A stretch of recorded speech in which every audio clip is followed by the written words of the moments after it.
Hi hello அஸ்ஸலாமு அலைக்கும் welcome back to my channel. இன்றைக்கி என்ன வீடியோன்றது தம்ப்நெயிலில் பார்த்துட்டே கண்டுபிடிச்சிருப்பீங்க. ஸோ இன்றைக்கி ஹைதராபாதி தம் பிரியாணி தாங்க பார்க்க போகிறோம். இந்த பிரியாணி எனக்கு ரொம்ப ஃபேவரெட்டுங்க. ஸோ அதனால தான் உங்கள்கிட்டையும் இந்த ரெசிபி ஷேர் பண்ணலான்னு நான் முடிவு பண்ணேன்.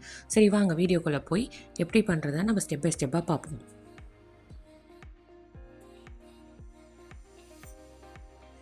ஸோ ஃபஸ்ட் ஸ்டெப் பார்த்தீங்கன்னா ப்ரிப்பரேஷன் தான். ஸோ என்னென்ன தேவையோ அதெல்லாம் ஃபஸ்ட்டு ப்ரிப்பேர் பண்ணி வச்சுக்கலான்னு சொல்லி, ஸோ 1 கிலோ ஆனியன் எடுத்திருக்கோம், 1/2 கிலோ தக்காளி எடுத்திருக்கோம்.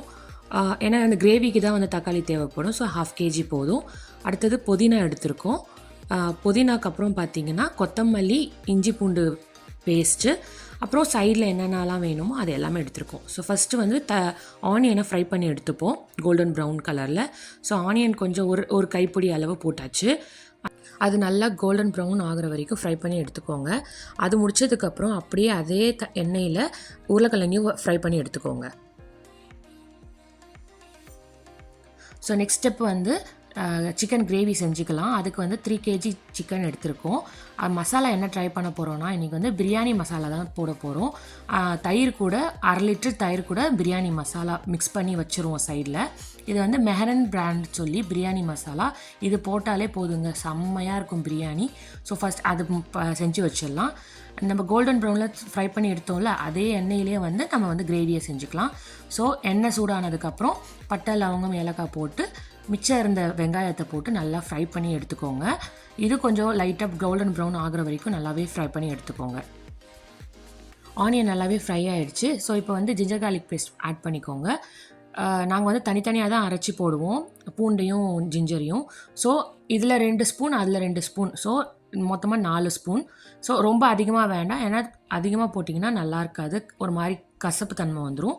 ஸோ நல்லா அதோட ராஸ்மெல் போனதுக்கப்புறம் சிக்கனை ஆட் பண்ணி நல்லா பிரட்டி விட்டுக்கோங்க.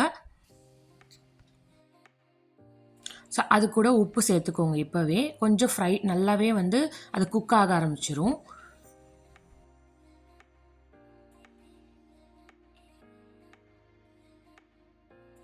நீங்கள் பார்த்தீங்கன்னா கொஞ்சம் சைட்லலாம் தண்ணி விட ஆரம்பிச்சிரும். ஸோ இந்த டைமில் கொத்தமல்லி, புதினா எல்லாத்தையுமே ஆட் பண்ணி அது கூட பச்சை மிளகா, தக்காளி எல்லாமே சேர்த்து நல்லாவே குக் பண்ணிக்கலாம்.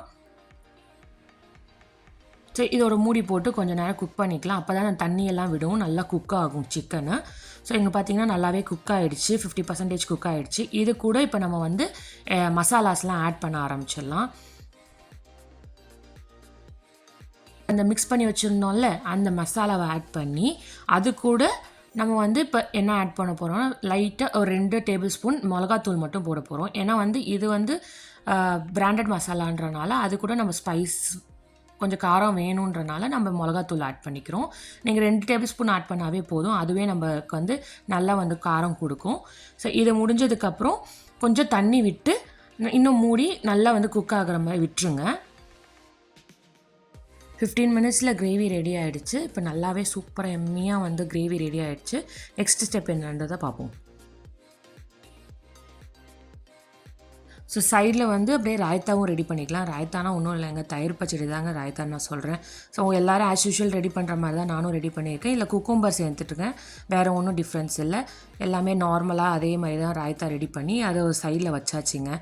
நெக்ஸ்ட்டு ஒரு டீ பிரேக் மாதிரி நம்ம ஒரு ஜூஸ் பிரேக் எடுத்தாச்சு. பசங்க எல்லோரும், நான், எங்கள் அண்ணி எல்லோரும் சேர்த்து ஒரு ஸ்நாக்ஸ் பிரேக்கு எடுத்து முடித்ததுக்கப்புறம் நெக்ஸ்ட்டு ஸ்டெப்பு என்ன நாங்கள் பண்ணோன்றதை நான் காமிக்கிறேன்.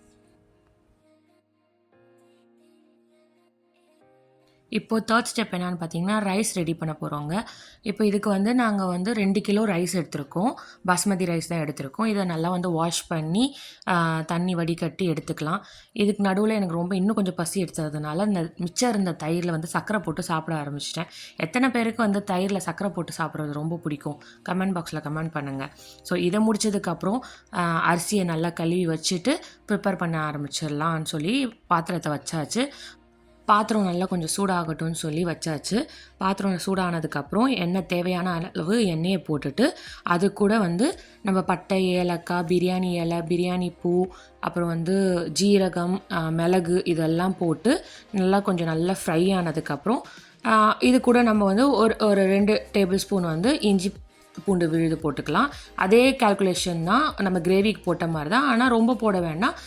ஒரு கொஞ்சம் கொஞ்சம் கம்மி பண்ணிக்கோங்க. ஏன்னா ரொம்ப வந்து அந்த டாட் ஸ்மெல்னு சொல்லுவாங்க, ரா ஸ்மெல் அதிகமாக ஆகிடும். அதனால் கொஞ்சம் கம்மி பண்ணிக்கோங்க. உங்கள் ஸ்பூன் அளவு நீங்கள் பார்த்துக்கோங்க. இப்போ பார்த்து நல்லா ஃப்ரை பண்ணி விட்டுக்கோங்க. அது அந்த ரா ஸ்மெல் போகிற வரைக்கும் நல்லா ஃப்ரை பண்ணிகிட்டே இருங்க. ஃப்ரை பண்ணதுக்கப்புறம் பார்த்தீங்கன்னா நம்ம ஏற்கனவே வந்து ஃப்ரை பண்ணி வச்சுருக்கோம்ல, கோல்டன் ஃப்ரை பண்ணி வச்சுருக்கோம்ல ஆனியன், அதை போட்டுக்கோங்க. அது வந்து நம்ம ஒரு கைப்பிடி அளவு போட்டாலே போதும். போட்டுட்டு அதையும் நல்லா கொஞ்சம் நல்லா லைட்டாகவே ஃப்ரை பண்ணி விட்டுக்கோங்க. ஏன்னா முன்னே குக் ஆனது தான், ஸோ ரொம்ப ஃப்ரை ஆக வேண்டாம். அது ஃப்ரை ஆனதுக்கப்புறம் நம்ம நெக்ஸ்ட் என்ன போடுறதுன்னு பார்ப்போம். ஸோ எல்லாமே நல்லாவே குக் ஆகிடுச்சு. அது கூட இப்போ வந்து நம்ம தண்ணி சேர்த்துக்கலாம். 2 kg ரைஸுக்கு நாங்கள் வந்து 6 கிளாஸ் தண்ணி எடுத்திருக்கோம். லைக் எப்படி சொல்கிறேன்னா, எந்த கிளாஸில் வந்து நாங்கள் மெஷர் பண்ணோமோ அந்த கிளாஸில் வந்து 6 கிளாஸ் வந்து தண்ணி எடுத்திருக்கோம். ஸோ நீங்கள் எந்த கிளாஸில் மெஷர் பண்ணி எடுக்கிறீங்களோ அரிசி, அந்த கிளாஸ்லேயும் நீங்களே 6 கிளாஸ் போட்டுக்கோங்க. அது முடித்ததுக்கப்புறம் நல்லா அது ஒரு கொதி வரும். கொதி வந்ததுக்கப்புறம் அரிசி போட்டுக்கலாம்.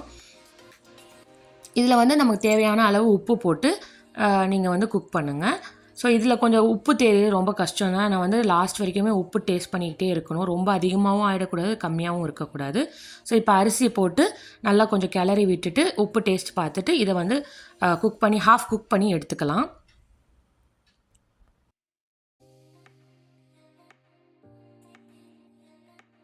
இப்போ தாங்க முக்கியமான ஸ்டேஜ். ஒன்றும் இல்லைங்க, இப்போ குக் பண்ண 2த்தையுமே வந்து லேயராக வந்து அரேஞ்ச் பண்ண போகிறோம். வேறு ஒன்றும் இல்லைங்க. பாத்திரத்தில் வந்து கீ நல்லா தடவிட்டு குக் பண்ண ஹாஃப் குக் பண்ண ரைஸை நல்லா ஸ்ப்ரெட் பண்ணி விட்டுக்கோங்க கீழே.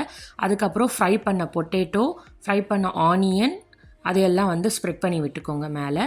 அது முடிஞ்சதுக்கப்புறம் குக் பண்ண கிரேவியை ஸ்ப்ரெட் பண்ணி விட்டுருக்காங்க. இந்த மாதிரி வந்து லேயராக வந்து நீங்கள் வந்து அரேஞ்ச் பண்ணிகிட்டே வந்துடுங்க. நீங்கள் ஃபைனல் லுக்கை நான் காமிக்கிறேன் எப்படி அரேஞ்ச் பண்ணியிருக்கோன்றது. இது தாங்க ஃபைனல் லுக்கு. லேயராக எங்களுக்கு ஒரு 3-4 லேயர்ஸ் வந்துச்சு நாங்கள் குக் பண்ண ரைஸுக்கும் கிரேவிக்கும். இது குக் பண்ணி லேயர் பண்ணி முடித்ததுக்கப்புறம் நாங்கள் தம்க்கு விட போகிறோம். ஸோ ஹைதராபாதி தம் பிரியாணின்றனால தம் விட்டு தான் எடுக்க போகிறோம். அதனால தான் எல்லாமே ஹாஃப் குக்கு, கிரேவி மட்டும் நல்லா குக் பண்ணி எடுத்தாச்சு. ஸோ இப்போ வந்து தம்க்கு விட போகிறோம்.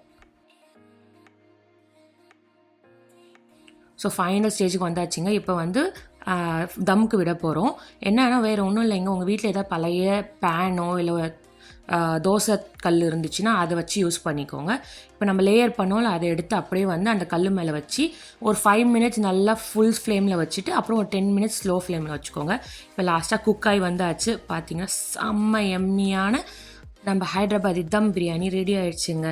ஸோ நான் வெயிட்டிங் ஃபார் டேஸ்டிங் தாங்க, வேறு ஒன்றும் இல்லை. எப்படா கொடுப்பாங்க போய் சாப்பிட்லான்னு தாங்க வெயிட் பண்ணிகிட்ருக்கேன். This credit all goes to my Bobby only. எங்கள் அண்ணி தான் வந்து இது செம்மையாக சமைச்சு கொடுத்தாங்க. எனக்கு வந்து ரொம்ப பிரியாணி ரொம்ப பிடிக்கும் அவங்க சமைக்கிறதுல. அதனால் நான் ரொம்ப ரெக்வஸ்ட் பண்ணி கேட்டனால இந்த பிரியாணி அவங்க எனக்கு செஞ்சு கொடுத்தாங்க.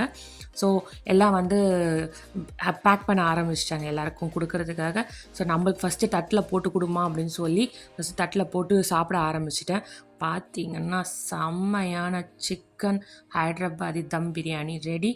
நான் ஒரு பிடிக்க ஆரம்பிச்சிட்டேங்க. வித்து ஒரு கப்பில் ஒரு பாயாசத்தோட ஆரம்பிச்சிட்டேன். ஸோ உங்களுக்கு இந்த வீடியோ ரொம்ப பிடிச்சிருக்குன்னு நினைக்கிறேன். பிடிச்சிருந்ததுன்னா இந்த ரெசிபியை கண்டிப்பாக ட்ரை பண்ணி பாருங்கள். மறக்காமல் என்னோட சேனலை லைக் பண்ணுங்கள், ஷேர் பண்ணுங்கள், கமெண்ட் பண்ணுங்கள், சப்ஸ்கிரைப் பண்ணிவிட்டு அந்த பெல் ஐக்கானை கிளிக் பண்ணுங்கள். தேங்க்யூ. அல்லாஹ் ஹாஃபிஸ்.